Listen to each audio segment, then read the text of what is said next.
De vez em quando eu assisto os jornais, assim. Ouço alguns jornais, abro sites, não tenho televisão em casa, não gosto de TV, mas me informo através dos sites de jornais. E sempre, de novo, me chama a atenção naquelas reportagens de acusações, né, de reportagens que mostram desvios de verbas, que mostram alguma coisa acontecendo de errado, e daí é feita uma reportagem a respeito daquele acontecimento. E normalmente daí aparece no final da reportagem as respostas dos acusados, as respostas, né, que o pessoal vai dando. E é incrível, algumas vezes as respostas, as desculpas do pessoal, as justificativas e as negações são maiores do que o tempo da própria reportagem. É incrível olhar, a partir daquilo que nós observamos no nosso país, um escândalo após o outro, o quanto as pessoas têm capacidade de enganar.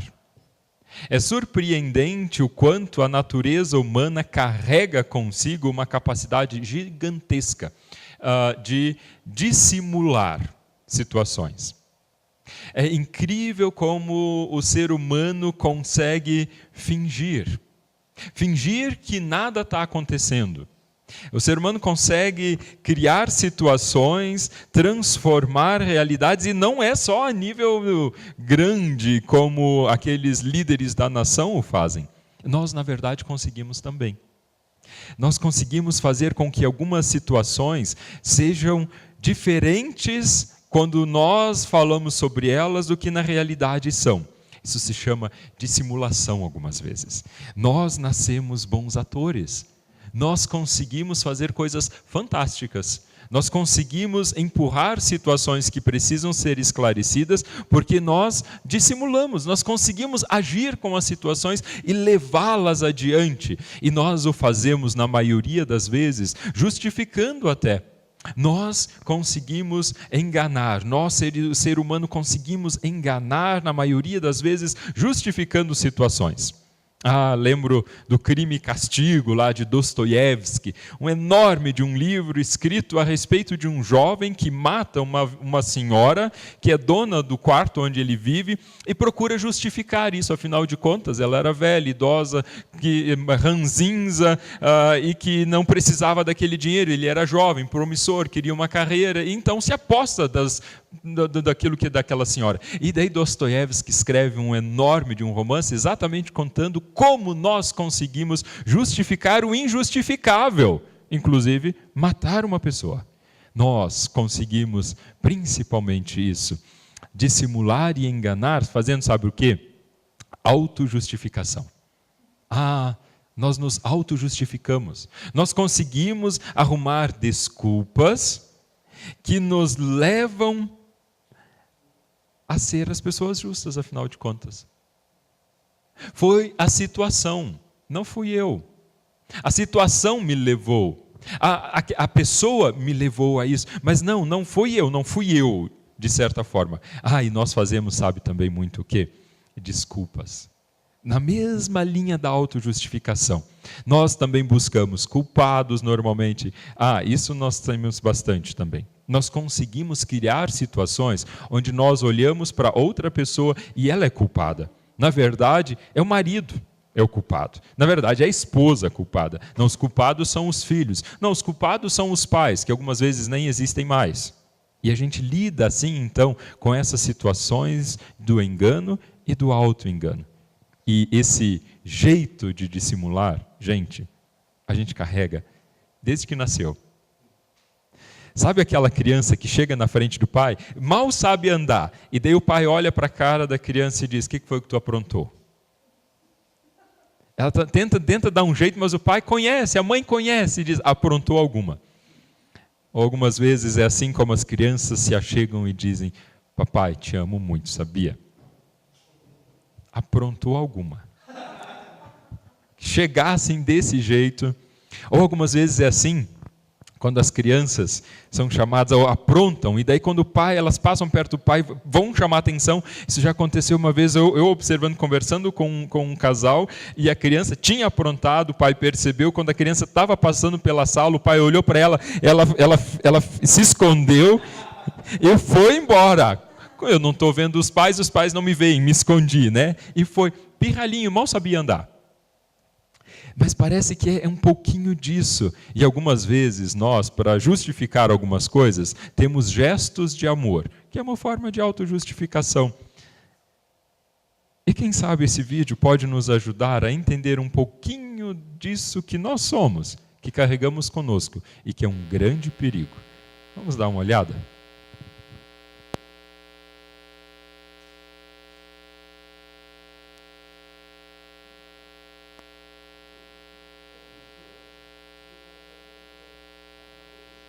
O que é isso aqui na parede, Laísa? Não é nada, não. Ela desapareceu assim. Ela o quê?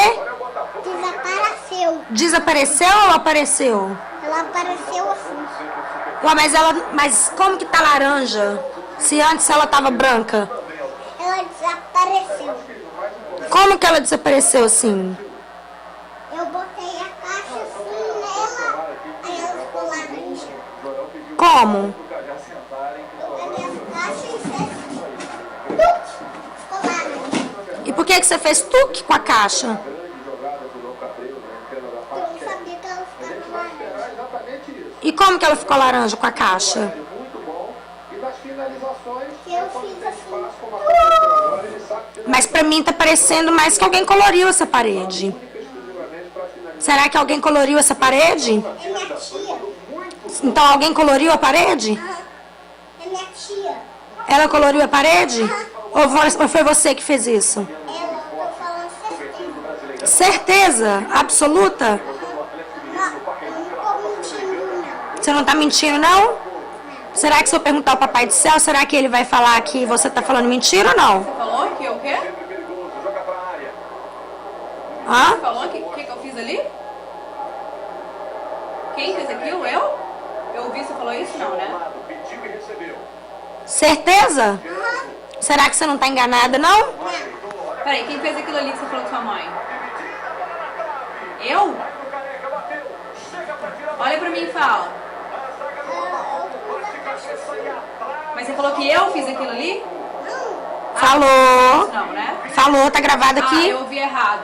Entendi. Achei que você falou que eu tinha pintado a parede. Eu só peguei a caixa e fiz. Desceu. Mas como? Então põe a caixa ali, deixa eu ver se vai ficar laranja. Não, é só antes. Ela não fica mais. Então quem que vai limpar agora?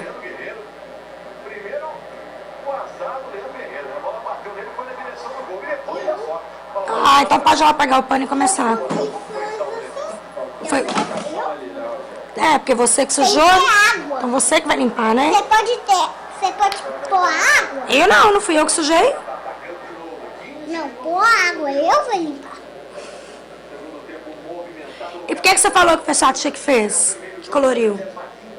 Você falou, tá gravado aqui. Eu tava brincando. Mas você falou que você tinha certeza. Eu tava brincando. Então vem aqui que eu vou fazer você limpar com a língua. Não. Vai lá então pra pegar a bucha ou sabão pra você limpar. Porque eu não vou limpar uma bagunça de criança, não. E se você tiver colorido, o Papai do Céu vai contar pra mim. Porque você sabe que colorir é pra colorir aonde? Só, né? Parede?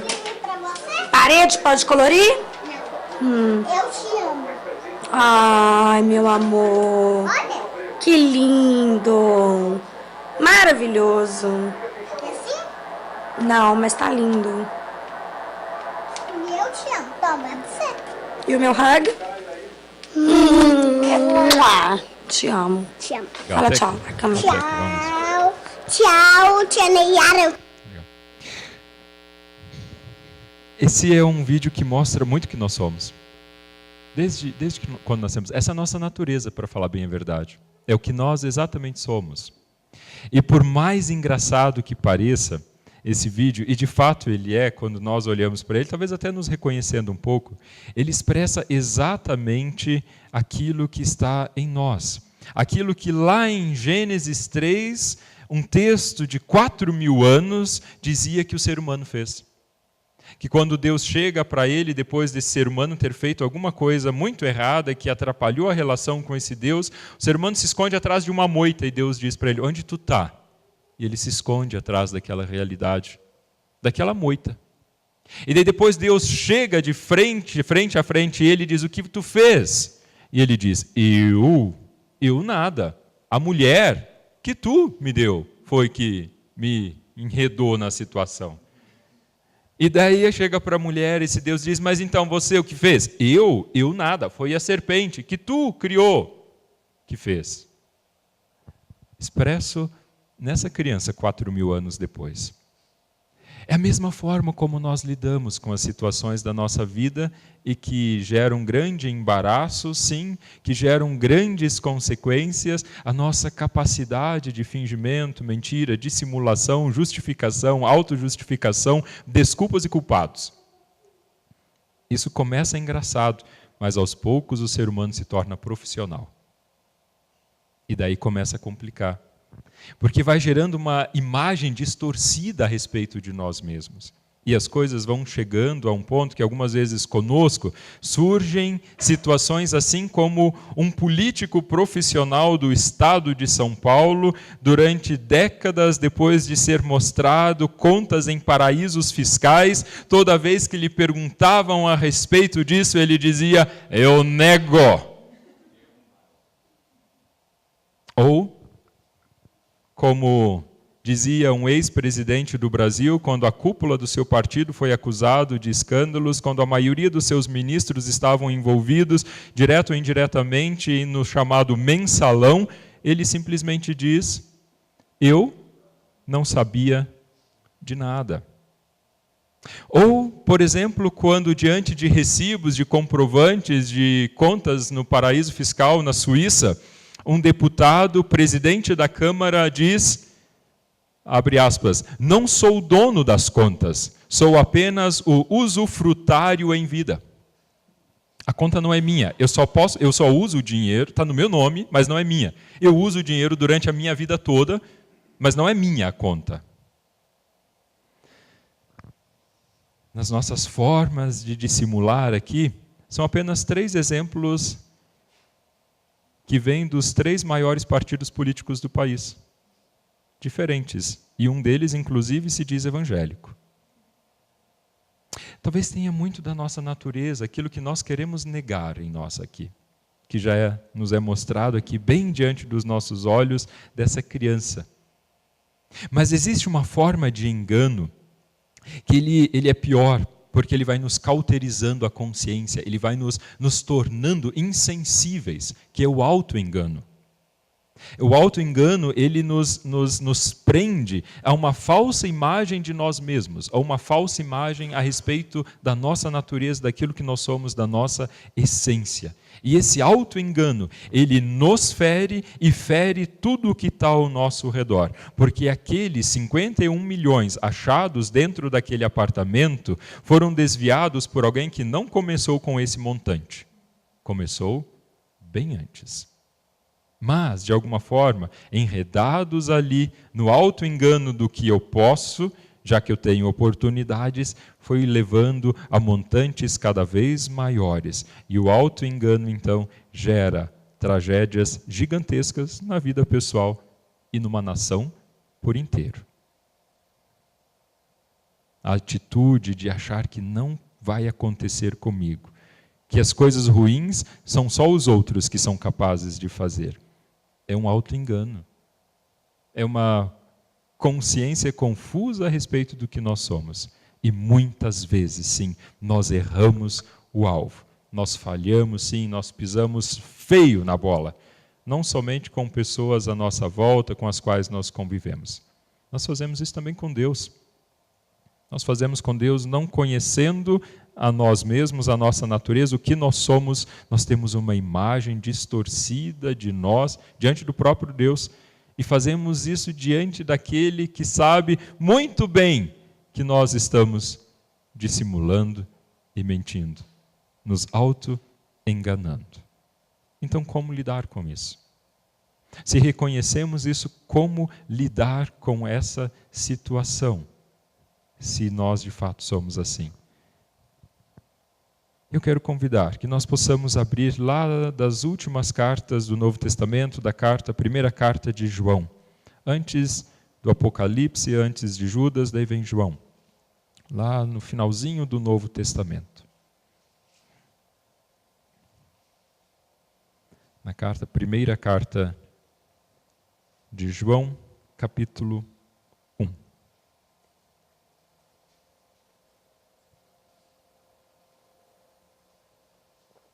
Depois de Hebreus, Tiago, daí as cartas de Pedro, daí vem João, antes de Judas e Apocalipse. Bem lá no finalzinho. 1 João, capítulo 1, os versículos 8 até o capítulo 2, versículo 6. 1 João 1, 8 diz assim: Se afirmarmos que estamos sem pecado, enganamos a nós mesmos e a verdade não está em nós. Se confessarmos os nossos pecados, Ele é fiel e justo para perdoar os nossos pecados e nos purificar de toda injustiça. Se afirmarmos que não temos cometido pecado, fazemos de Deus um mentiroso e a sua palavra não está em nós. Meus filhinhos, escrevo-lhes estas coisas para que vocês não pequem.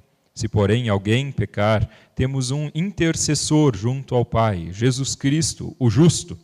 Ele é a propiciação pelos nossos pecados, e não somente pelos nossos, mas também pelos pecados de todo o mundo. Sabemos que o conhecemos se obedecemos os seus mandamentos. Aquele que diz, eu o conheço, mas não obedece aos seus mandamentos, é mentiroso, e a verdade não está nele.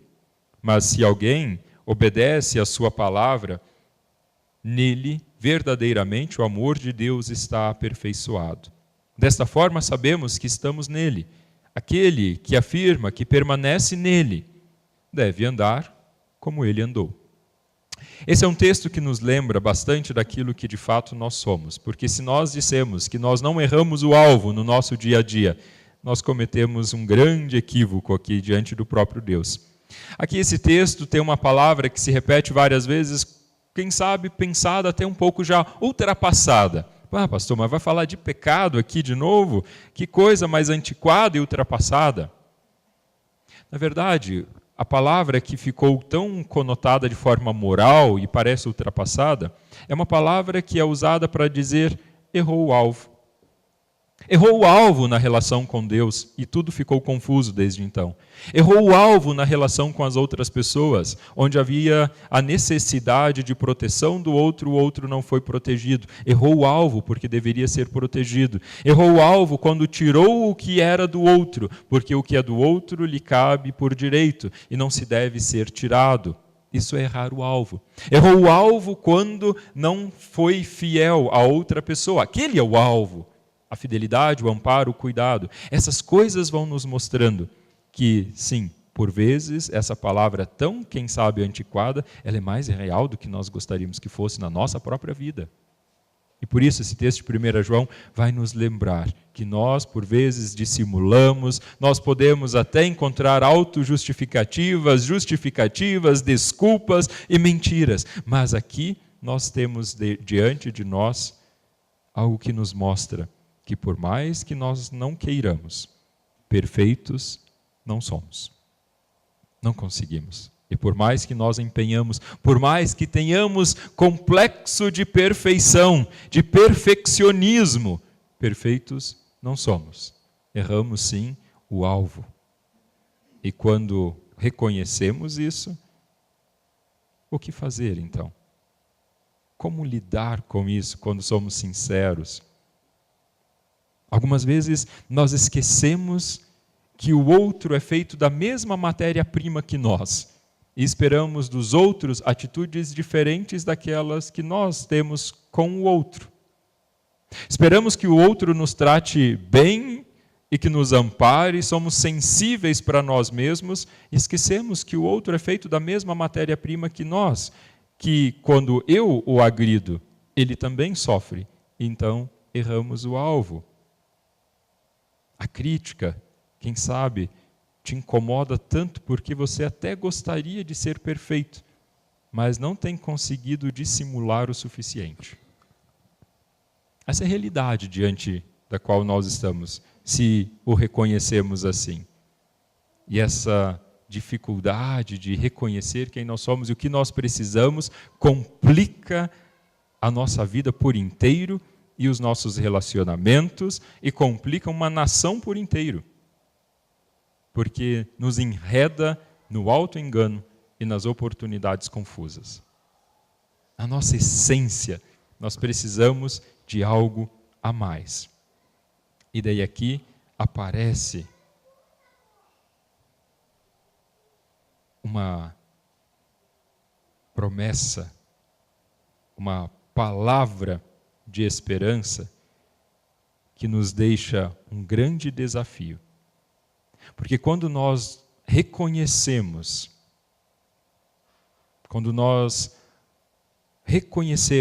que precisamos perceber quem nós somos, daí nós temos uma oportunidade de mudança. Se confessarmos, diz 1 João 8, se confessarmos, quando eu reconheço a minha realidade, quando eu reconheço a minha essência, quando eu reconheço a minha natureza, quando eu reconheço quem de fato eu sou, quando eu reconheço o meu auto-engano, quando eu reconheço a minha dissimulação, quando eu reconheço que estou envolvido em uma situação onde estou errando o alvo, aí é possível algo novo acontecer, mas só se, diz 1 João, se confessarmos que erramos o alvo. E daí, quando isso acontece, Deus tem uma oportunidade gigantesca de oferecer perdão. Só assim. Porque enquanto nós nos achamos suficientemente bons e nos empenhamos por nós mesmos, a gente não consegue perceber a realidade maior do que Deus quer colocar à nossa disposição. Quando nós não nos arrependemos, quando não chegamos lá, então estamos nos auto-enganando. Mas quando a gente confessa, quando a gente chega diante de Deus e olha, não é aquele somente que tem aquele montante de dinheiro em um apartamento escondido, que está fazendo algo que lhe desvia do alvo. Eu também preciso buscar diante desse Deus essa presença que me mostra o que Ele é e quem eu sou. E daí isso nos dá a oportunidade de recomeçar. Somente quando nós nos reconhecemos diante de Deus. E daí a gente deixa de lado os remorsos, deixamos de carregar conosco esses pesos do remorso, porque o perfeccionista, o que se acha perfeito, aquele que acha e que procura se auto-enganar, a única coisa que ele faz diante de erros, no máximo, quando não está tão enredado no auto-engano, é carregar remorsos para a vida. É carregar um sentimento de alguma culpa que ele vai arrastando para dentro da sua vida. É o sentimento do remorso, que é muito diferente de culpa. O sentimento de reconhecimento de culpa e arrependimento. Remorso nos torna amargos. Remorsos nos tornam ainda piores do que nós somos, porque contaminamos ainda mais onde nós convivemos. Aqui, daí então, precisa haver algo a mais do que apenas remorso. Precisa haver um passo adiante do que apenas auto-engano, dizendo que as situações são assim normais. Daí, quando isso acontece, Deus tem oportunidade de nos socorrer. Porque é só assim que Ele vai conseguir nos socorrer. Quando nós reconhecemos que precisamos. E Ele, então, é fiel e justo para perdoar os nossos pecados. Ele é fiel e justo para nos perdoar o erro do alvo. Ele é fiel e justo. Ele é fiel não apenas a nós em qualquer circunstância, ele é também justo. E quando nós estamos em situações onde reconhecemos as nossas limitações, então aí ele tem a oportunidade de não apenas perdoar, ele tem a oportunidade de também nos purificar de toda injustiça. E eu creio firmemente que essa nação, se de fato fosse mais envolvida pelo Evangelho e menos pela religião, mais envolvida por aquilo que o próprio Senhor Jesus era, e menos por interesses próprios, essa nação iria experimentar, sim, o que é perdão, o que é reconciliação e o que é purificação. Retirar a culpa e dar oportunidade para algo novo. Porque assim como aquela tia, eu acho que era a tia daquela menina que estava antes no vídeo, ela diz, então, quem vai limpar agora? E normalmente a nossa resposta para situações que nos envolvem, situações onde nós erramos o alvo é, deixa por minha conta. Eu faço, deixa por minha conta. Eu vou me empenhar um pouquinho mais para ser um pouquinho melhor. É típico nosso. Vou me empenhar um pouquinho mais, vou me esforçar um pouquinho mais e vou dar conta. Deixa comigo, eu limpo. Quem vai limpar agora? É a pergunta. Quem vai limpar?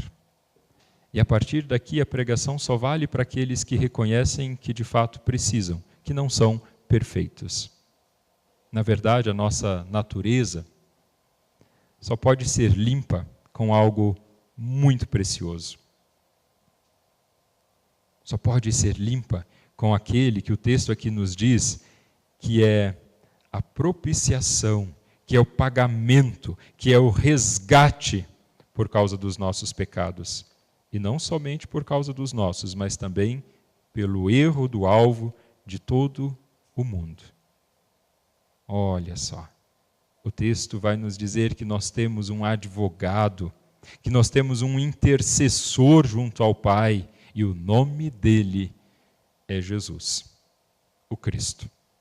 É Ele que nos dá a oportunidade de chegar diante de Deus, de reconhecer quem eu sou, reconhecer que eu preciso, reconhecer que eu errei o alvo, reconhecer que a minha natureza busca autojustificação, que busca desculpas, que a minha forma de lidar com situações e com pessoas busca sempre de novo culpados e desculpas. E daí esse Jesus olha para nós e diz, aceita eles.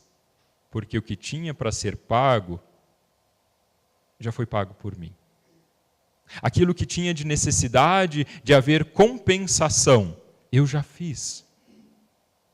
Agora, aceita ele, Pai. Aceita ela, Pai. Deixa com que ele entre, deixe com que ela entre de volta para uma relação profunda contigo. Deixe com que então agora seja retirada essa injustiça, seja retirado o peso, seja retirada a culpa, arranca esse remorso, Pai, e deixa essa pessoa então começar uma nova vida. Porque naquela cruz de Jesus, Ele estava limpando exatamente isso, a nossa culpa, o nosso auto-engano e as nossas justificativas. Quando nós precisamos de perdão, esse Jesus olha para nós e diz, eu conquistei para você. Eu conquistei para você. Isso te dá a oportunidade, então, de seguir adiante, não simplesmente como você era, como alguém que agora entende quem você é, quem Deus é, e como agora, então, pode seguir a sua vida, não por causa de você, mas por causa do caráter de Cristo que vai sendo transformado na sua vida através do agir do Espírito Santo. Aquilo que a gente leu antes no culto aqui. Agora seguimos adiante como se nada tivesse acontecido? Não. O texto segue dizendo, sabemos que conhecemos, que o conhecemos se obedecemos os seus mandamentos. Agora nós temos então uma oportunidade, segundo 1 João 2, versículo 3. O terceiro bloco desse texto nos mostra um novo jeito de viver. Não é possível viver agora como se nada tivesse acontecido. Não, agora nós buscamos a presença desse Deus, que nos empenha, que se empenha por nós, que nos motiva para seguir adiante na caminhada com Ele, sem dissimulação, sem justificações, com a grande capacidade de perdoar e de pedir perdão, de nos arrependermos, para que Deus tenha a oportunidade de nos mostrar e comprovar em nós que Ele age, que Ele consegue e que Ele faz.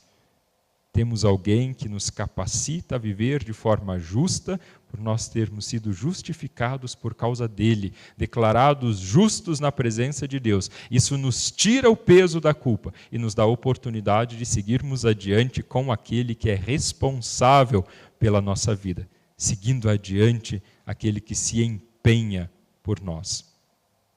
Não simplesmente para compensar um erro dizendo, paizinho, agora eu te amo. Não, paizinho, tu me amas. Isso faz com que eu entenda o teu amor e te amo também por isso. Quero continuar caminhando contigo. Tu sabe quem eu sou e quero caminhar contigo. Que essa seja a experiência nossa pessoal e de toda essa nação. Que se achegue diante desse Deus que perdoa, que justifica, que arranca a culpa e que dá a oportunidade de uma nova vida. Que de fato assim seja, começando em nós. Amém.